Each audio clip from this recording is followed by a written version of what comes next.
매일 말씀 묵상 시작하도록 하겠습니다. 함께 예수의 이름으로 나는 일어서리라 찬양하겠습니다.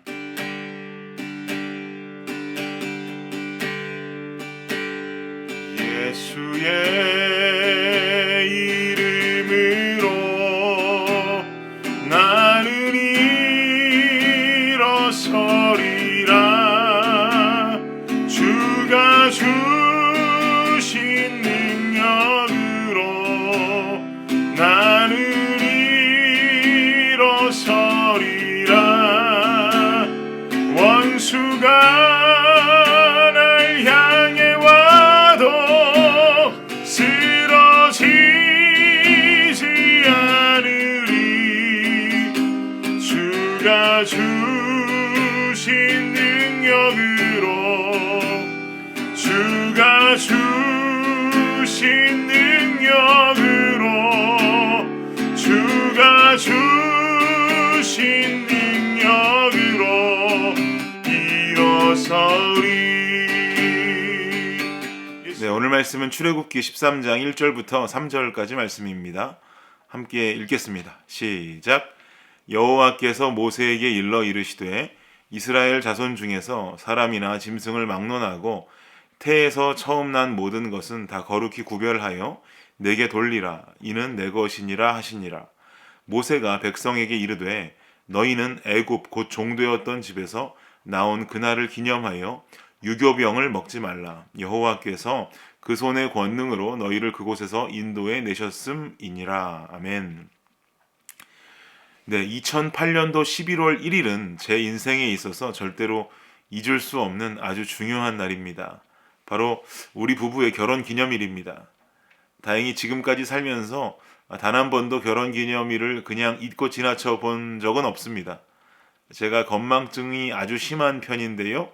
이런 제가 제 결혼 기념일을 잊지 않고 챙길 수 있었던 이유 중에 한 가지는 바로 우리 부부와 아주 친하게 지냈던 다른 한 부부의 역할이 컸습니다.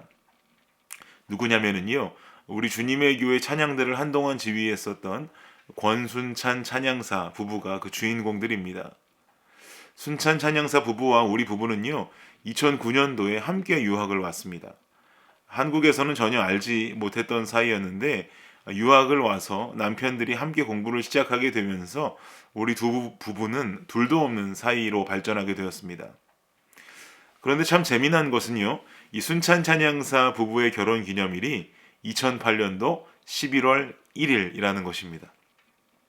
우리 부부와 결혼 기념일이 완전히 똑같은 것이죠. 그리고 유학을 와서는 한동안 같은 아파트, 같은 동에 저희 부부는 3층에 살았고요. 순찬 찬양사 부부는 2층에 살았습니다. 그러니까 결혼 기념일이 오면 서로가 모를 수가 없죠. 이후로도 몇 년간을 함께 공부하고 친하게 지내왔기 때문에 결혼 기념일이 다가오면 뭐 할까, 뭐 할 거냐 이런 이야기 하면서 서로가 당연히 알 수밖에 없습니다.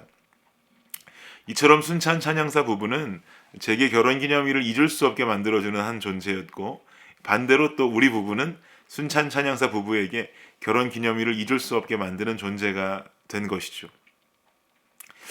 기념한다라고 하는 것은 잊을 수 없는 일이고 잊어서는 안 될 중요한 것입니다. 오늘 본문을 보면 하나님께서는요, 기념하여 지킬 하나의 절기를 공포하고 계십니다. 본문 3절 말씀 다시 한번 볼까요? 함께 읽겠습니다. 시작. 모세가 백성에게 이르되 너희는 애굽 곧 종되었던 집에서 나온 그날을 기념하여 유교병을 먹지 말라. 여호와께서 그 손의 권능으로 너희를 그곳에서 인도해 내셨음이니라. 아멘. 애굽에서 출애굽해서 나온 그날을 기념해라 라고 지금 말씀하고 계십니다. 오늘 본문에서 말하고 있는 기념하여 지킬 절기는 바로 무교절이라고 지금 말하고 있죠. 애굽에서 출애굽해서 나온 기념으로 무교병을 만들어 먹는 절기로 지키라 라고 지금 명령되고 있는 것입니다. 그렇다면 무교병은 무엇이냐? 한자로는요, 없을무, 술괴교, 떡병자를 써서 반죽을 부풀게 하는 누룩을 넣지 않고 만든 빵을 의미합니다. 이것이 뜻하는 것이 뭐냐면요, 누룩을 넣지 않은 빵을 만들어서 급히 출애굽을 했다라는 의미가 있습니다. 무슨 말입니까? 아무래도 누룩을 넣으면 반죽이 부풀 때까지, 발효가 될 때까지 빵을 만들면서 기다려야 하겠지요. 그렇게 발효가 되는 시간을 기다리다 보면 당연히 출애굽해서 나오는 시간도 지체가 되기 때문에 무교병을 만들어서 얼른 그것을 가지고 나와라라고 지금 하나님께서는 명령하고 계시는 것입니다. 그런데 또 한 가지 의미가 있다면요, 출애굽이라는 대의를 이루기 위해서 정결하고 거룩하게 준비되어져야 한다라는 메시지도 담겨져 있습니다. 그 이유는 바로 성경에서 말하는 누룩에 대한 정의 때문에 그렇습니다. 성경에서 말하는 누룩은요, 크게 세 가지로 나눠볼 수가 있는데요.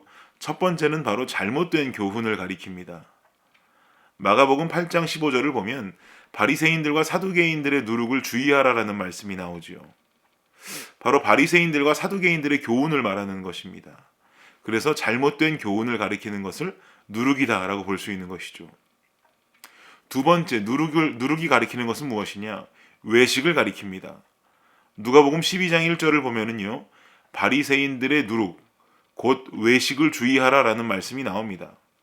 겉만 번지르르 하고 속은 썩은 인생을 표현할 때 누룩이다라고 지금 말하고 있는 것이죠. 세 번째는 음란함을 가리킵니다. 사도 바울은 고린도전서 5장 말씀을 통해서 묵은 누룩, 괴악하고 악독한 누룩을 버리라라고 명령합니다. 이것이 바로 음란함을 가리키며 말하는 것입니다.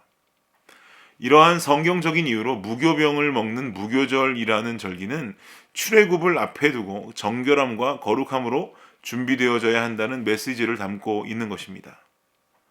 이 무교절을 반드시 기억해서 지키고 거룩함으로 준비될 것을 강조하는 것이죠.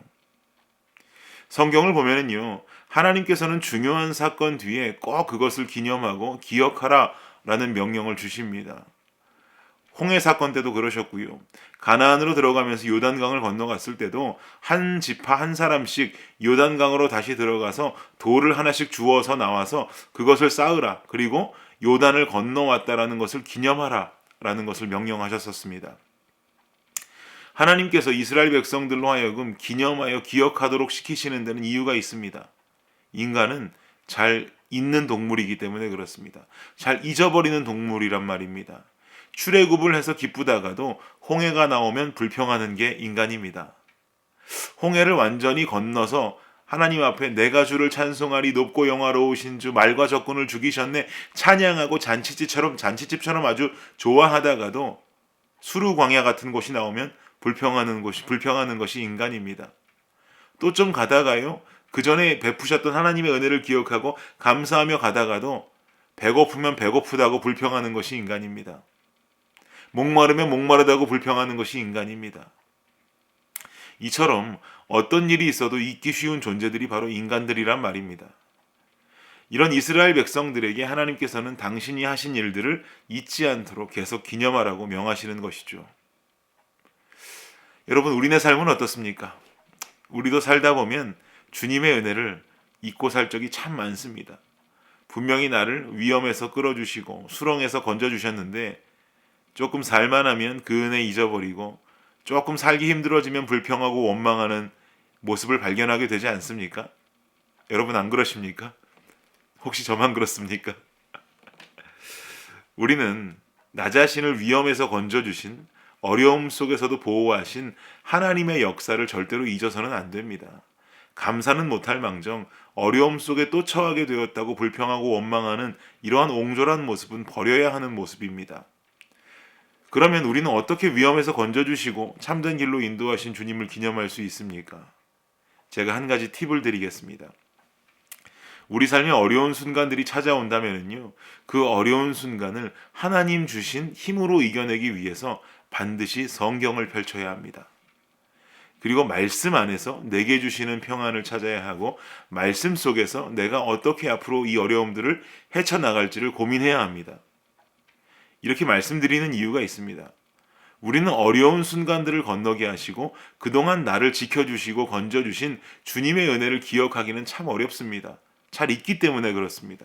그러나 그 순간을 건너며 그 어려움을 건너면서 내게 주셨던 그 약속의 말씀, 내 마음을 평안하게 해주셨던 하나님의 말씀들을 기억하는 것은 어려운 일이 아닙니다.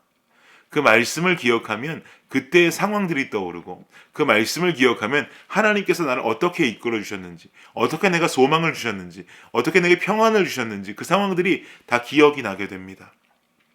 그러면 절대로 그때의 하나님의 은혜를 기념하지 않고 절대로 그때의 그 하나님의 은혜를 잊을 수가 없게 되는 것입니다.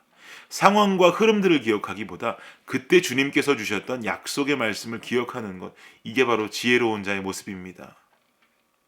제가 얼마 전에 한 청년과 이야기 나누면서 참 은혜 받았는데요. 그 청년이 가지고 있는 어떤 그런 삶의 어려움을 겪게 될 때 본인이 하는 어떤 특징에 대해서 이야기해 주었는데요. 어떻게 그 어려움을 겪어내냐면, 자신이 어려운 순간이 닥치면 그 어려운 순간 속에 위로를 얻을 때까지 성경 말씀을 읽는답니다. 말씀을 펼쳐놓고 하나님이 위로 주시는 말씀이 나올 때까지 읽는답니다. 그리고 그 말씀이 나오면 마음의 위로를 찾게 되고 평안을 얻게 된다는 것이죠. 참 좋은 것 제가 배웠습니다. 너무나 마음속에 감사했습니다. 맞습니다, 여러분. 삶 속에 어려움이 생길 때, 위험에 처할 때 동시에 함께 말씀을 펴십시오. 그리고 말씀 속에서 주님께서 주시는 위로를 찾으십시오. 말씀 속에서 어떻게 헤쳐나갈지 방법을 찾으십시오. 말씀 속에서 하나님 주시는 평안을 찾으십시오. 그래야지만이 우리 삶 속에 그 말씀이 새겨지고, 그리고 그 말씀이 새겨질 때 그 다음 우리가 살만해질 때, 우리가 그 고난의 강을 건넜을 때 우리는 절대로 하나님의 은혜를 잊게 되는 바보 같은 일을 되풀이하지 않을 수가 있습니다. 말씀 속에 평안을 찾으시고 그 말씀을 기억하십시오.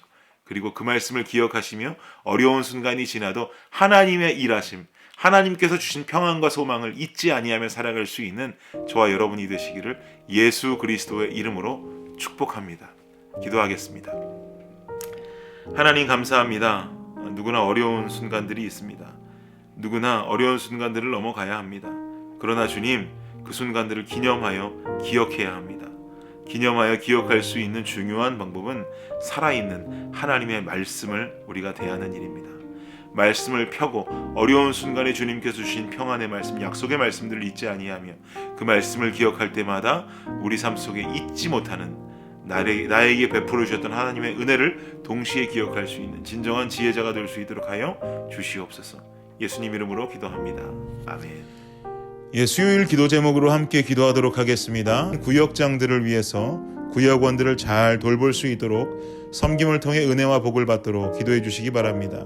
마지막으로 선교사님을 위해서 기도하실 때에 하이티의 박동환 선교사님, 알래스카의 이홍래 목사님, 그리고 D국의 김재문 선교사님과 이국의 새벽이슬 선교사님을 위해서 이 시간 간절히 기도하도록 하겠습니다. 기도합니다.